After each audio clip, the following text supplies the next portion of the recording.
Ah, shit. Here we go again.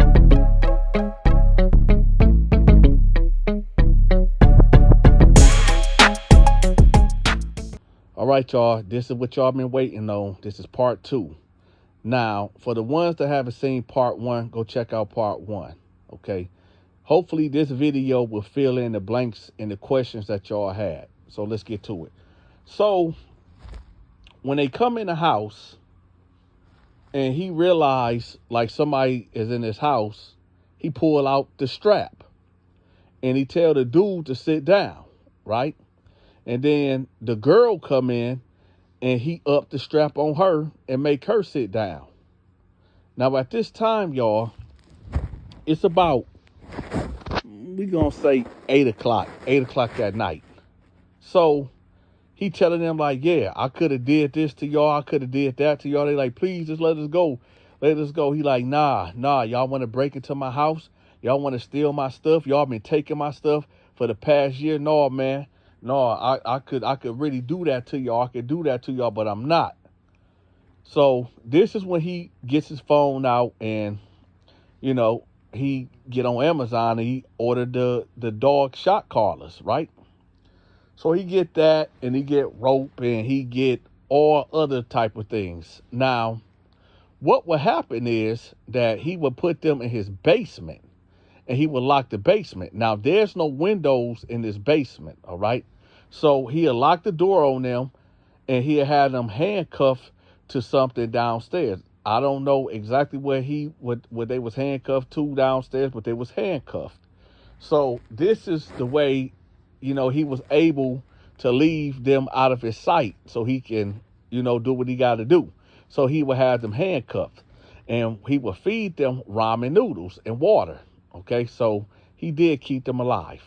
Now, for you freak-minded people out there that was like, oh, Dante, the title is misleading and, oh, this clickbait. No, it's not clickbait. Your minds is so jacked up and freaked out that y'all wanted him to F them. Y'all wanted him to assault them in a sexual way. That's why y'all minds are so twisted. You see, when I said that when they broke into his house and he F'd them, y'all instantly went sexual and negative, and that's what y'all get. Now hit that like button. So anyway, so what he did was he ended up putting them to work. He ended up getting them toothbrushes, making them scrub his floor, making them clean the attic, the bathrooms, all of that, right? And every day they pleaded with him like, come on, man, please just let us go. And he wasn't hearing none of that at all. Now, when he eventually let them go, which was 2 weeks later, they end up going to the cops. And they would go to the cops and say, hey, this guy, kidnapped us. He made us work at his house. And, he basically turned us into a slave. So the cops wasn't trying to hear that. They like, man, we ain't nobody about to pursue this. Man, get out of here. These dang dope fiends. So a detective eventually, like I said in part 1, eventually took up the case and was like, okay, I'm going to go check this out. So the first day that the detective decided to go, follow this lead, he go to the house.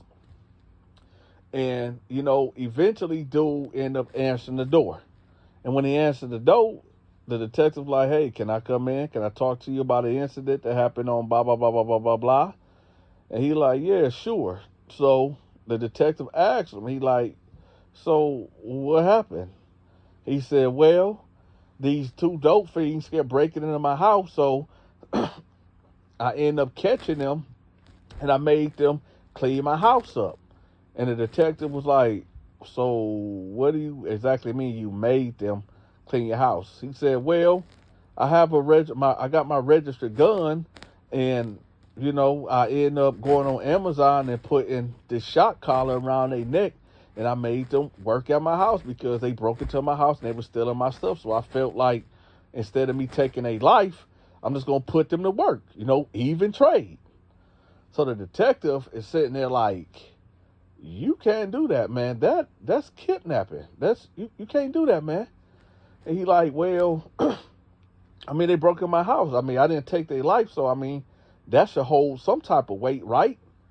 And the detective like, give me a minute. So the detective step out the house, and he get on the phone, and he talk to the guy that's over him, and they talk for about 5 or 10 minutes on the phone, and then a squad car pull up.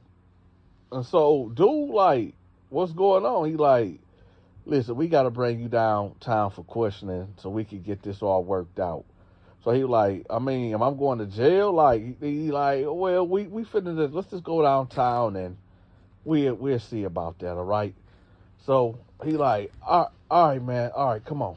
So he like, yo, do I got to get put in the handcuffs? He like, yeah, we got to put you in the handcuffs because, you know, it's just for our safety and your safety. You know, we'll put the handcuffs. I ain't going to put them on tight. So he like, all right. So they lock up the door and they go to the police station. So now when he get up in there in the interrogation room, they cut the tape on. They say, okay, just walk us through exactly what happened. And he get to telling the story that I done told y'all, or what he told me, of which all through that year and partial last year, people kept breaking into his house and he assuming that it's them. And the last time, you know, he act like he was leaving at the house, but he wasn't. And he busted the 2 dope fiends, and now we here. So they cut it off and they said, well, we got to arrest you for kidnapping. What was the other thing? It was something about illegal dwelling it was something. I forgot. I got to look at the charges again. But yeah, they booked him and, you know, they gave him life. Now, here's the update to this, okay? So they gave him life, but it was not without the possibility of parole. What ended up happening is he got his sentence overturned and they just gave him 10 years. So they basically gave him 4 to 10.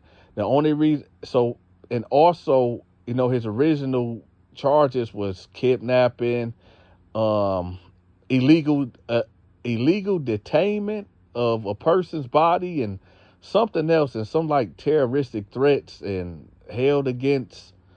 It was some crazy stuff, but they ended up reducing it down to illegal bondage or illegal something in a dwelling place where you basically holding somebody against their will in a dwelling. So that's what he got hit with. So they gave him 4 to 10 with that. Now, here's the thing. So what y'all don't know, or maybe y'all do know, is that this guy is out now. He's out. Because remember, y'all told y'all this happened about when I was locked. I've been free for 11 years now. So this was about 11 years ago. This guy is actually free. This guy is actually out here in the real world. Matter of fact, Marcus from Atlanta Street Interviews actually interviewed this dude. So I'm going to leave the link in the description to the video where Marcus is actually, you know, interviewing this guy on Atlanta Street Interviews. So y'all make sure y'all go over there and y'all go check that out. So hopefully we done cleared this up. But I want to say this again. For all you freaky people out there that was like, oh, it's clickbait. No, y'all just so freaked out. Y'all wanted him to violate them 2 dope things. Y'all wanted him to violate them dope things so bad y'all could taste it in your mouth. But you know what? That's y'all fault for being so god dang freaky. If you want access to my exclusive videos, such as my prank calls, my skits, and my movies, make sure you become a member. I'm going to have the members link pinned in the comment section. If you have a business, a social media channel, or music or products, and you want them to be promoted by me, I charge $100 per video. Make sure y'all email me. I'm going to have my email pinned at the top of the comment section. Ah, shit. Here we go again.